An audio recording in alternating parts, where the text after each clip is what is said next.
ঢাকার ধামরাইয়ের ধামরাই টু কালামপুর আঞ্চলিক সড়কের বিভিন্ন স্থানে গাছ মরে শুকিয়ে গেছে। প্রতিদিনই এরকম মরা গাছের সংখ্যা বাড়ছে। এসব গাছ অপসারণ না করায় সড়কের উপর ডালপালা ভেঙে পড়ে দুর্ঘটনার আশঙ্কা রয়েছে। এতে সড়কে চলাচলকারী পথচারী সহ বিভিন্ন যানবাহনের চালক ও যাত্রীরা আতঙ্কে রয়েছে। তাদের দাবি, দ্রুত সময়ের মধ্যে গাছগুলো অপসারণ করা হোক। গাছগুলো যদি কাইটা নেয় জনগণের সুবিধা করতে পারেন, গাড়ি চলে গাছগুলো পড়ে যেতে পারে মানুষের উপরে, এগুলো পরিবেশ নষ্ট করে। সুন্দর চাই আমরা সব সেগুলো সরকার এখন কাটে না, যদি কাটলে ভালো হয়তো। অনেক সময় ডাল ভাঙে আমাদের গাড়ির উপরে পরে আমাদের ক্ষয়ক্ষতি হয়, এগুলো কাটে দিলে আমাদের ভালো হয়ে যায়। কোনো কারণে ঢাকা আরিচা মহাসড়ক বন্ধ হলে বাইপাস হিসেবে ব্যবহার করা হয় কালামপুর ধামরাই সড়কটি। অথচ ব্যস্ত এই সড়কের দুপাশে মৃত্যুর ফাঁদ হয়ে দাঁড়িয়ে আছে ৩০টির অধিক মরা গাছ। যে কোনো সময়ে সেই মরা গাছগুলো কোনো গাড়ি বা মানুষের উপর পড়ে ঘটতে পারে বড় ধরনের দুর্ঘটনা। রাস্তাটি ঢাকা আরিচা মহাসড়ক হয়ে ধামরাই ধুলিবিটা বাস স্ট্যান্ড থেকে পৌর শহর হয়ে কালামপুরের উপর দিয়ে সাটুরিয়া হয়ে টাঙ্গাইল এবং বালিয়া হয়ে মির্জাপুর চলে গেছে। রাস্তাটি আঞ্চলিক হলেও এর গুরুত্ব অনেক বেশি, কারণ ছোট বড় মিলিয়ে কয়েক হাজার গাড়ি চলাচল করে প্রতিদিন এই রাস্তায়। কিন্তু ব্যস্ত এই সড়কে আতঙ্ক নিয়ে চলাচল করছে সাধারণ মানুষ ও যাত্রীবাহী গাড়ির লোকজন। এদের রাস্তার বারে গাছগুলো যে মরে রয়েছে, এই গাছগুলো কাইটা নেয় নাকি সরকারে।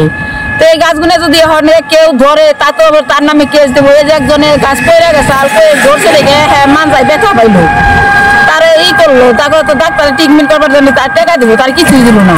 হ্যাঁ, গরিব মানুষ রাত বানিয়েছে। এই রিক্সা যায়, গাড়ি যায়, কত কিছু যায়। আমরা নদী ছুড়ি, আমরা কাজ করি, সেখানে কাইটা নেয় নাকি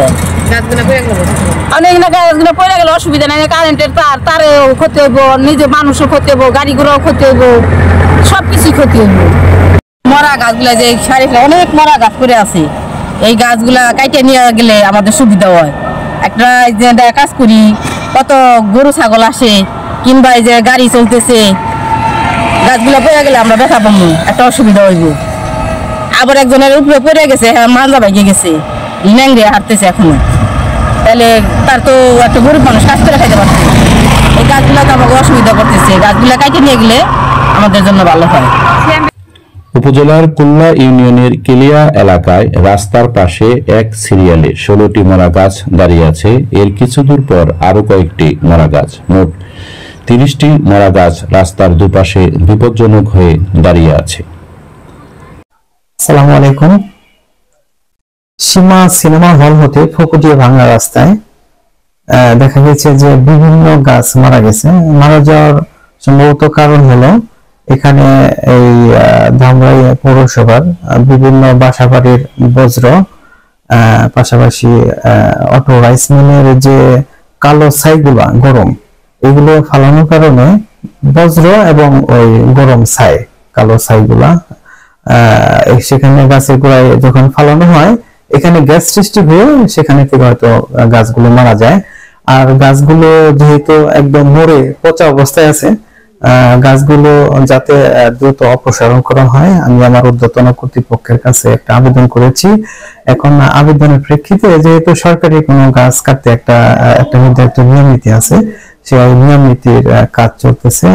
আশা করি খুব দ্রুত ইনশাআল্লাহ গাছগুলো অপসারণ করা হবে।